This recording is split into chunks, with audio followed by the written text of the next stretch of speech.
خوش اومدید به یه ولاگ دیگه.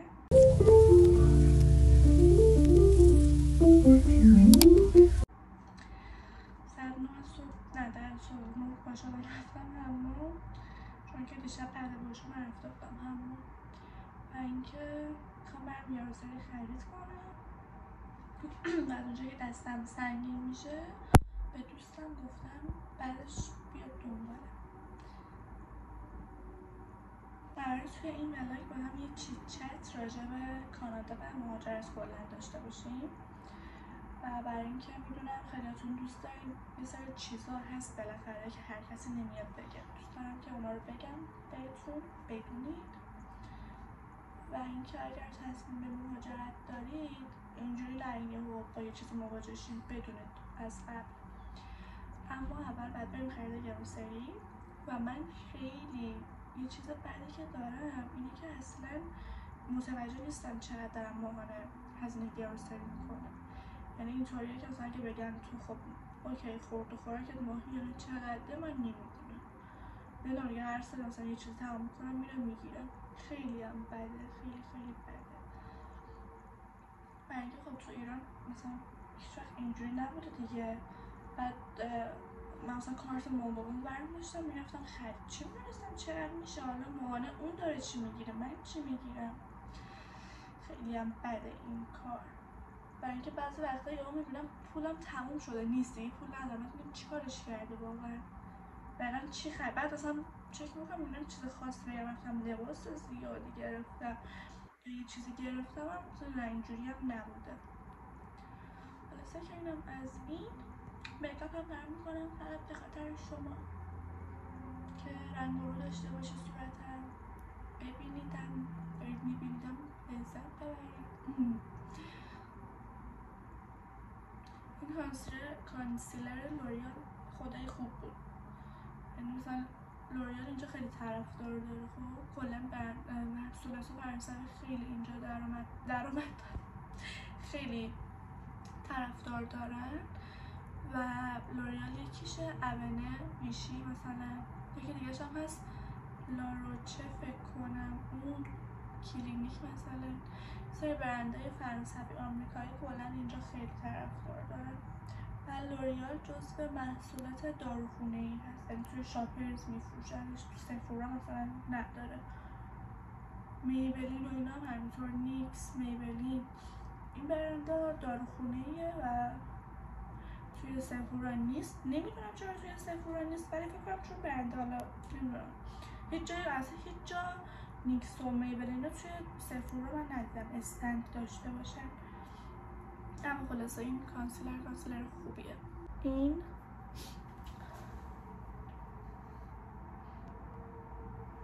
اگر با خشکی لب مواجهین حتما بهتون پیشنهاد میکنم که سیکالفیت لیپ اونه رو بگیرید، خیلی خوبه، خیلی خوب بود، من خیلی دوستش دارم.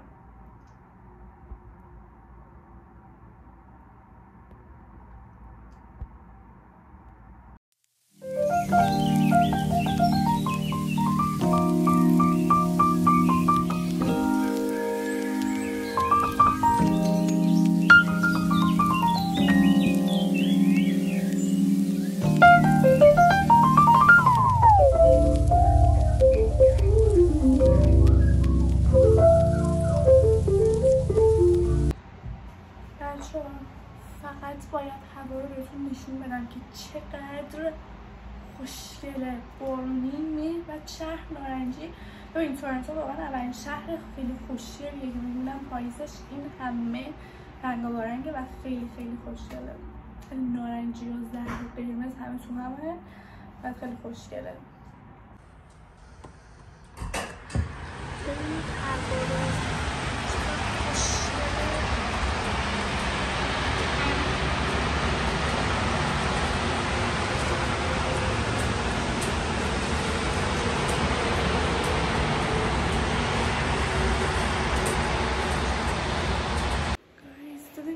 خوشگل بود.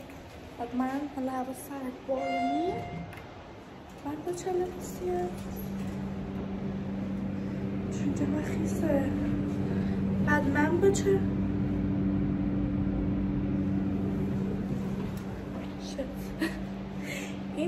خیلی بالا آخه من میخوام برم پایین. بعد من با یه هودی تنها و شلوار و بود. ولی خدا یه چیز میخوام خیلی راست بگم اینه که من فکر میکردم پاییز اینجا خیلی سردتر میشه. فکر میکردم که از این ماه اکتبر یعنی از مهر به بعد هوا خیلی سرد باشه، ولی واقعا هنوز اونجوری سرد نیست و من اذیت میشم و خیلی قابل تحمل هوا اینطوریه واقعا. بعد مخصوصا اگر ماشین داشته باشی و کار توی خیابون نباشه اصلا سرما رو حسش نمی‌کنی، یعنی یه چیزی نیست که بخواد اذیتت کنه.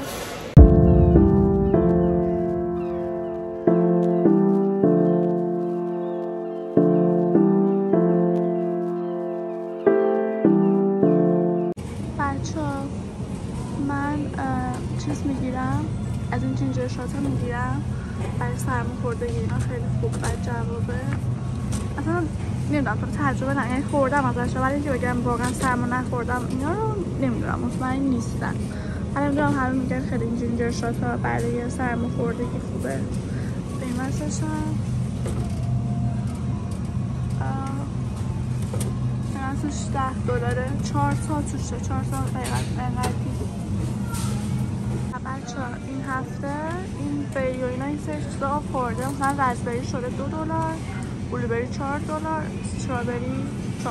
خب من حالا یه دونه رزبری برمیدارم برای اینکه آفورده قیمتش خوب شده. بچه‌ها بهتون یه سری گلاشو نشون بدم. خب بهتون میگم قیمت گل نمیدونم چرا خود اینجا زیاده. ببین مثلا الان همین چند تا 5 تا شاخه روز گذاشته $7.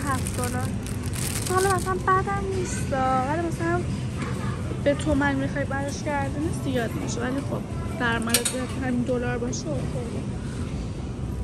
این دسته گله رو گذاشته $8. ببین حالا به همینجا میگم شاید خیلی از دوست نداشته باشید خب، ولی من قبل که بیام کانادا خیلی میرفتم کسایی که کانادا زندگی میکردن یوتیوبشون رو میدیدم و میرم کانادا چه شکلیه، کلا مثلا گرسایش چه شکلیه، شهر بافت شهر چطوریه، اصلا دوستم آشنا باشم باهاش. برای همین الان دارم از قیمت‌ها و گرسایی براتون استوری یعنی براتون بلاگ میگیرم. مثلا کافو اینجوری رو گذاشته $2.88.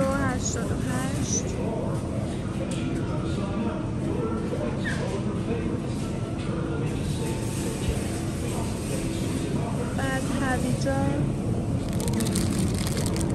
اینطوری داره، اینا پوست کنده است، رنده شده تو اصلا هویجا آتی هم داره تروب داره و اینطور چیزا. کنم یکم سبزی بگیرم چون خیلی وقت سبزی نخوردم کلا. این سبزیش می‌بینید مثلا تنوع خاصی نداره مثل سبزی‌های خودمونی. ما خیلی توی سبزی یا چیزای متنوعی داریم. بعد اینجا از این آبلیموهای اینجوری هم داره، اینا $3. آره هم لیموی سبز داره هم لیموی این رنگی.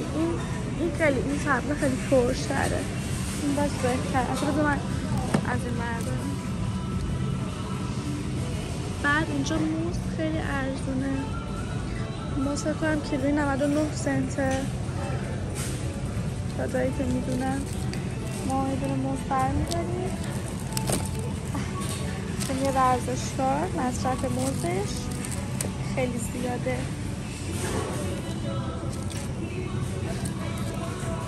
و اصلا آووکادو هم خیلی اینجا ارزونه. ببین مثلا آووکادو $4 و این تعداد و واقعا کیفیتش هم خوبه.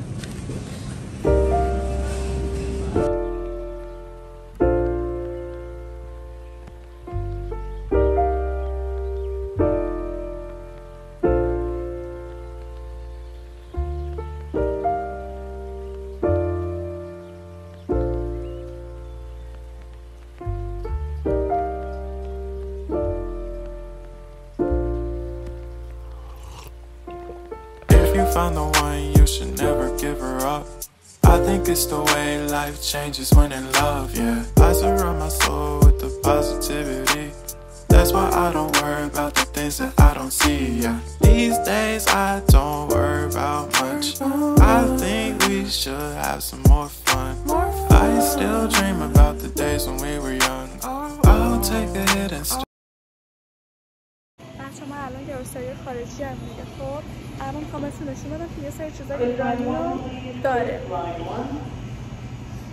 اینجا فروشگاه خارجی ایرانی نیست، ولی ببین خب به گوجه داره، مرباها رو داره، مثلا کشمش داره، نمیدونم قند داره، با بنار، گلاب، ترشیامون،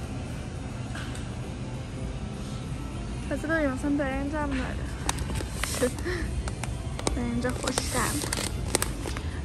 چیز داره، رشته داره برای آش رشته،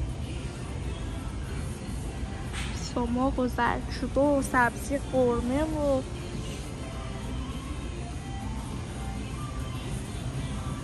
تازه از این حلواها داره.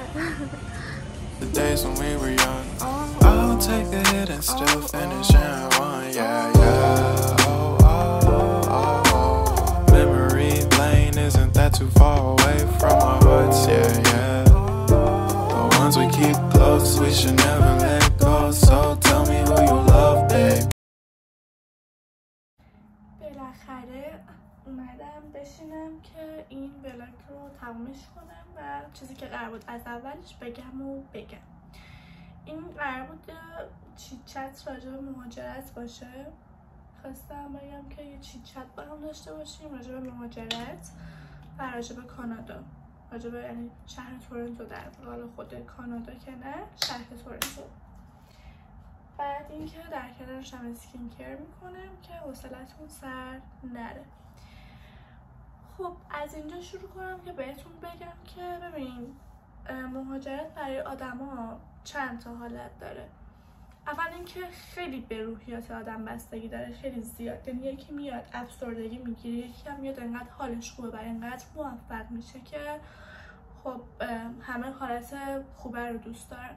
ولی به بعضیا هم کلا نمیسازه و بعضیا کلا نمیتونن توی غربت زندگی کنن. و یه حالت دیگه هم که داره اینه که بعضیا میان صفرن ایران و اینجا هم هیچی ندارن و هیچ ساپورتی هم دیگه از ایران ندارن. برای اونا خیلی سخته واقعا مهاجرت بدون اغراق کردن و بدون بخوام چیزی رو بزرگ کنم. برای کسی که از ایران ساپورتی نداره تا 5-6 ماه اول خیلی سخت میگذره واقعا. چون که تو وقتی میخوای دنبال کار بگردی، بعد رزومه بنویسی، بعد خب اینجا کم بودی، تجربه کاری نداری، بهت خیلی سخت کار میدن، بعد بری توی بیسمنت. چرا؟ چون راحت ترین جایی که به شما اجاره میدن بیسمنت هاوس هایی هستش که صاحبشون ایرانیان و خب میدونن شما نیوکامرین، به شما اتاق یا حالا خود بیسمنت رو اجاره میدن که اجاره بیسمنت با اجاره کاندو میتونم بگم 90% یکیه. و واقعا نمیدونم راجع به این چی بگم، چون که احساس میکنم اینطوریه که چون ایرانی‌ها میدونن تو وقتی میری بیسمنت خب داکیومنت نداری، وقتی ازت داکیومنت میخواد اینطوریه که کردیت اسکور میخواد، پی استاپ همون حقوقی که ماهانه داره برات واریز میشه میخواد، یه سری چیزای دیگه که تو هیچ کدوم از اینا رو نداری و تو مجبور میشی که بری توی بیسمنت بمونی. اونش یکم سخته. من 2 ماه اول تو بیسمنت بودم، یه اتاق اجاره کرده بودم چون نمیتونستم بیام توی کاندو، مگر اینکه شما مجرد باشی، 1 نفر باشی و یه کسی یه کاندوی گرفته باشه، یونیتش 2 خوابه باشه، بخواد مثلا اتاق دومو به شما اجاره بده، مگر که برین اینجوری هم خونه پیدا کنید که اونم اگه دارید میایید از قبل از اینکه بیاین دنبال جا باشین که میان اینجا اذیت نشید، چون که خونه پیدا کردن یا اتاق پیدا کردن کار سختیه و کار آسونی نیست اصلا. پیام بازرگانی. ببین چیکار کردم. ببین ویدیویی که اندالو توی یوتیوب داشتم میدیدم، بعد برای اسپیکرش چیکار میکنه، میاد از اینا که باش صورت رو مساج میده رو میذاره توی یخ و من از این چیزا هم برای اسکین کرم استفاده میکنم. اینا رو میذارم توی یخ که خنک شه و کلا یخ خیلی پوست و خوب و صاف و لیفت میکنه، اصلا سفت میکنه پوست رو. بریم سراغ حرف زدنمون و چیت چتمون. من میتونم بگم تا الان همش با پول ایران زندگی کردم و اجاره هم یه ویدیو گذاشتم اجاره ها توشه. اجاره این یونیتی که ما گرفتیم 2 خواب است، توی منطقه خوبیه، 2750 ماهیانه بدون پول آب و برق گاز. و ماه پیش برامون به مجموع اینا میگن یوتیلیتی، برامون ماه پیش اومد و $160 شده بود پول همشون. ببین بیشتر یونیت ها کاور پول آب و برق و گازشون، اما اینجا کاور نبود.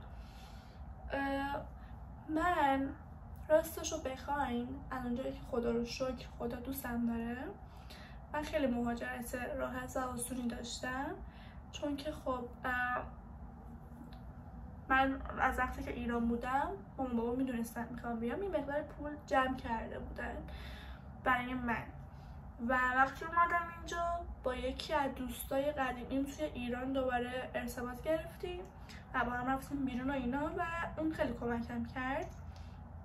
یعنی اینجوری بود که من از روز اولی که اومدم هر ویکند رفتم بیرون، دوست پیدا کردم، تورنتو رو، حالا جایی که بعد برم بیام، مسیرایی که نیازم هست رو یاد گرفتم. خیلی نصف بیشتر کالچر اینجا رو، نصف بیشترش نه، بالاخره با کالچر یه جا آشناشی اونا رو یاد گرفتم و اون دوسته خیلی تاثیر مثبتی داشت توی مهاجرت من، چون که من هیچ وقت اذیت نشدم یا اینجوری نبودم که تنهایی رو بخوام حس کنم. برای همین مهاجرت خیلی آسونی داشتم.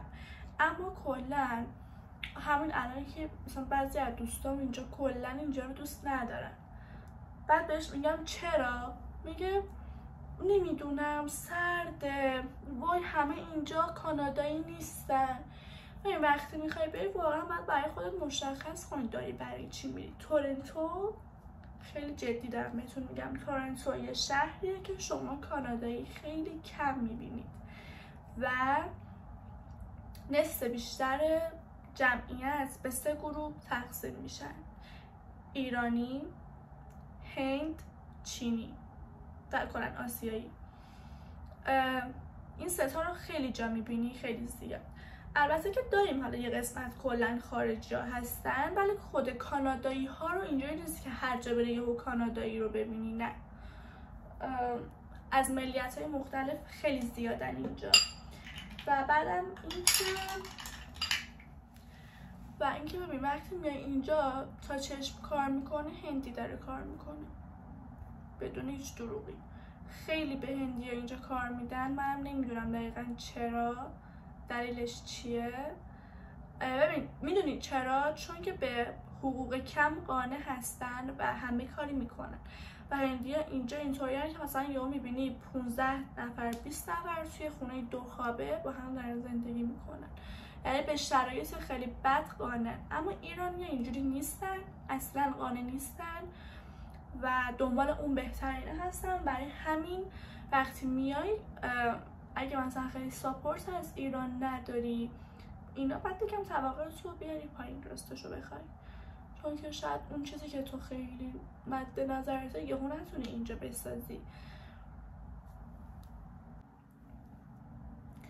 اما کلا میخوام بهتون بگم واقعا اگر میخواین اینجا درس بخونید خیلی براتون خوبه، اما اگر که توی ایران یه موقعیت خیلی خوب دارید و الان جایگاهی دارید و خونه زندگی تشکیل دادید، تونستید یه ماشین خوب بگیرید و همه این داستانا نگید، چون که اصلا اینطوری نیستش که شما پاشی بیای بعد بیا اینجا توی همون موقعیت خودت کار کنی یا مثلا به فرض توی شرکت مثلا دوباره جایگاه مدیریت رو بدن. اینجوری نیستش، نه.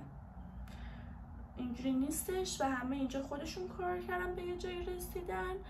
اما مثلا کسایی که خیلی به خاطر بعد آینده بچه‌هاشون مهاجرت میکنن و خودشون حاضرن اینجا حالا هر کاری کنن تا زندگی رو بچرخونن، اونم به نظرم ارزشمنده، یعنی واقعا ارزشش رو داره که سختش رو تحمل کنی و بیای. چون که ببین بعد یه چیزی که هست، بعضیا میان طرف نه درس میخونه، نه ساپورتی از ایران داره، نه تخصصی داره، نه اسکیل خاصی داره و تمام مدت داره کار جنرال انجام میده و انتظار داره با این کار جنراله بشه مثل اون ایرانی که اومده اینجا موفق شده، خونه گرفته، ماشین گرفته، درآمد بالایی داره، مثل اون بشه. خب نمیشه، همچین چیزی غیر ممکنه. مگر اینکه شما برین یه اسکیل یاد بگیرید اینجا، اصلا درس هم نخوندین، یه مهارتی یاد بگیرید و توی اون موضوع، توی اون رشته، توی اون فیلد کار کنید. اونم درآمد خودش رو داره. مثلا مثل کاری ساختمونی واقعا درآمد خوبی داره و خب میدونید دیگه خیلی سر همین کار، سر این اسکیلایی که دارن خیلی موفق شدن. یعنی صرفا اینجوری نیست که بیای پزشکی بخونی موفق شی، خیلی مهارت‌های دیگه‌ای هم هست که اینجا درآمدش خیلی خوبه، مثل همین کار ساختمونی که گفتم. ببین به نظرم اگر که تصمیم دارین بیاین کانادا واقعا دوستش داشته باشین و اگر که میخواین با سختی و دوستش نداشتن و اینا بیاین نیاین، چون قراره شما بیاین سالها اینجا زندگی کنین و زندگی اینجا تشکیل بدین، بعد بیاین وقتتون رو اینجا بذارین، چند سال از زندگیتون رو بذارین و دوستش نداشته باشین، هنوز فقط خودتون رو اذیت کردین و به نظرم اصلا همچین کاری نکنید. من اینجا از آدما بدی ندیدم، از خارجی ها در واقع. اونم صابخونه ایرانی که بیسمنت ازش اجاره کرده بودم، اونم اون بود، از اون واقعا خوبی چیزی ندیدم. و دوستای ایرانی که اینجا پیدا کردم اوکیه، من بدی ازشون ندیدم. و اینکه یه چیزی که خیلی خیلی مهمه و شاید هر کسی بهتون بگه برو اونجا زبانت خوب میشه، نه نمیشه. واقعا زبانتون رو خوب کنید بیایید، چون که خیلی ارتباط گرفتن اونطوری با آدما براتون راحت میشه.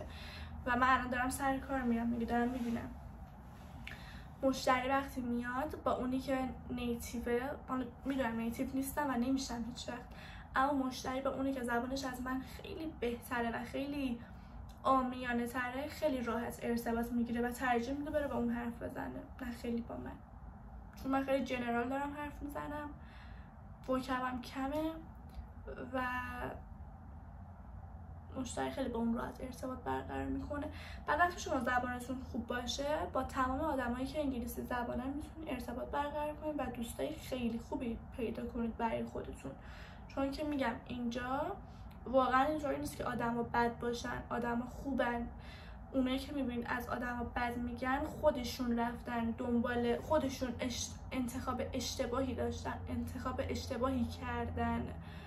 وگرنه اگر شما یه معیاری برای خودت داشته باشی، به نظرم آدمای اینجا خیلی هم خوبن و این هوملس و اینم که میگن فقط سمت داونتاون تورنتو من دیدم و اصلا آزار و اذیتی برای کسی ندارن دیگه، چون اصلا اینجا تو اجازه نداری کلا با یکی دعوات میشه بخوای حتی تاچش کنی، مثلا جریمه داره، غیر قانونیه، کلی پلیس میتونه تو دردسر بندازه، تا جریمه‌های سنگین، زندان و اینا. و کلا کسی اینجا اجازه حتی تاچ کردن تو رو هم نداره. کلا از جدیدن دیدم هی وایرال شده ویدیو خانم هست داره میگه من 10 سال اینجا کار کردم فلان و این حرف رو اینا. خب کارایی که کردن شما دیدین دیگه، برای کار جنرال میگه. ما تو ایران هم کار جنرال انجام بدیم، مثلا یه کارگر بعد از 10 سال به چی میرسه واقعا؟ حداقلش اینه که توی کانادا وقتی 10 سال زندگی کردی پیار میشی. پیار که میشی هزینه تحصیلت رایگان میشه، بیمه هستی، نمیدونم کلی حالا خدمات دیگه ای داره و اینکه پاسپورت در آخر داری که میتونی باش کلی جا سفر بری، یه امنیتی داری، شب داری برمیگردی نمیترسی، حداقل امنه. و اینکه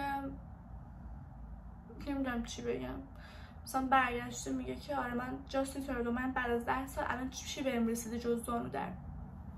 اگه میخواستی بری اینجا کار جنرال کنی نمیومدی، خب برای چی اومدی؟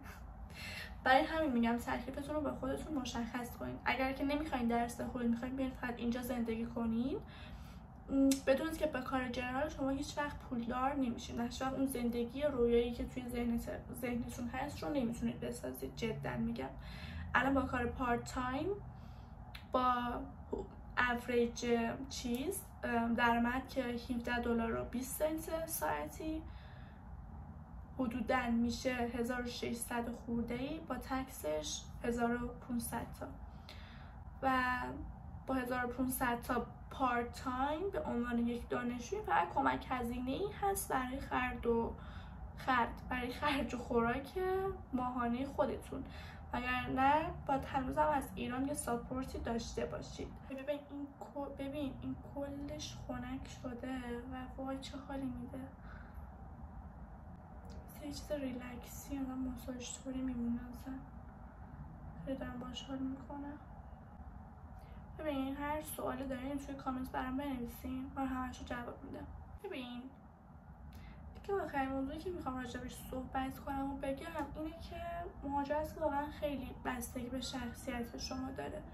مثلا من قبل از اینکه از کلا بیام اینجا، وقتی که ایران بودم گفتم که ببین من میدونم که واقعا اینو دارم میگم، اینجا چیز خاصی نیست، اینکه فکر کنید بیاین الان پول ریخته و شما یه کار عادی کنین کلی پول در میارین و اینا، این خبرها هم نیست.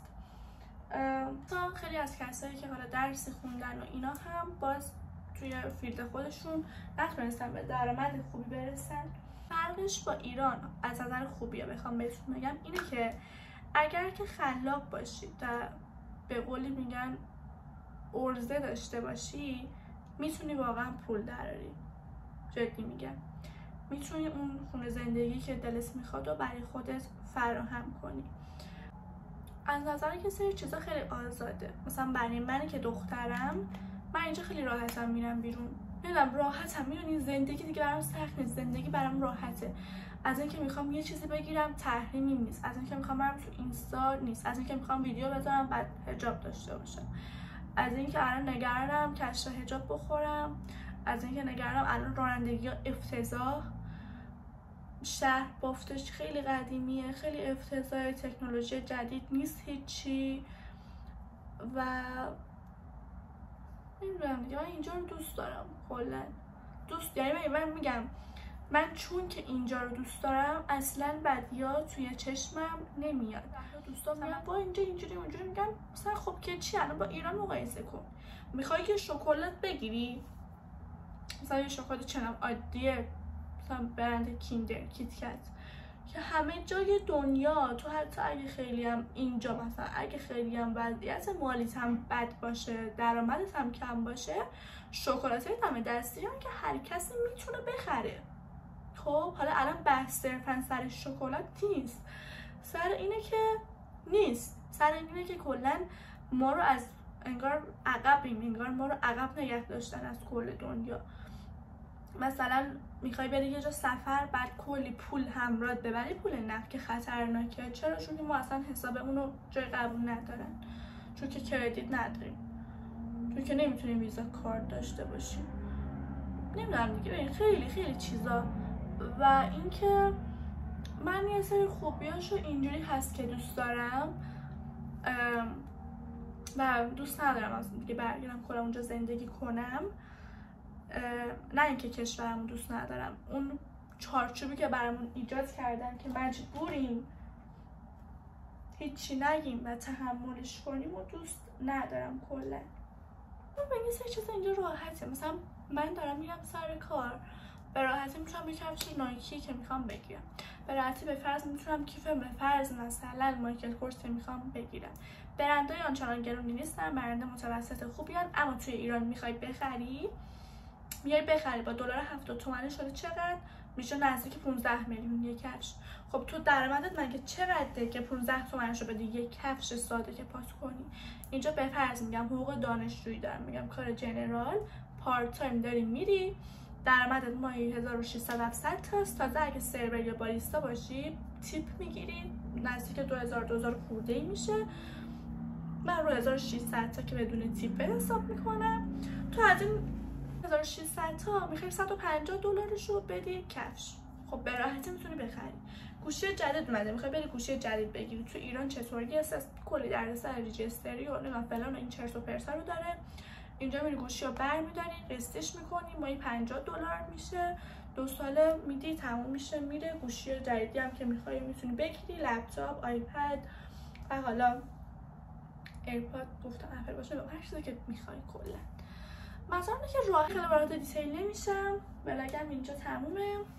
این تنها چیزایی بود که من تو ذهنم بود براتون بگم از خوبی و بدی‌ها. از اینکه خیلیاتون میدونم که دوست دارید مهاجرت کنید، اما من بازم میگم مهاجرت بدون ساپورت از ایران واقعا کار سختیه. اما اگر که هدف دارید درس دانشگاه رشته یا یه اسکیل دارید یا برای بچه‌تون میخواید بیاید، ارزشش رو داره.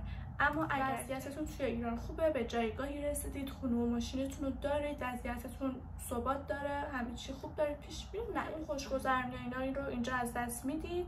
اون جایگاهی به فرض مدیر یه جایی هستین دیگه، اون جایگاه رو یهو نمیان بهتون بدن.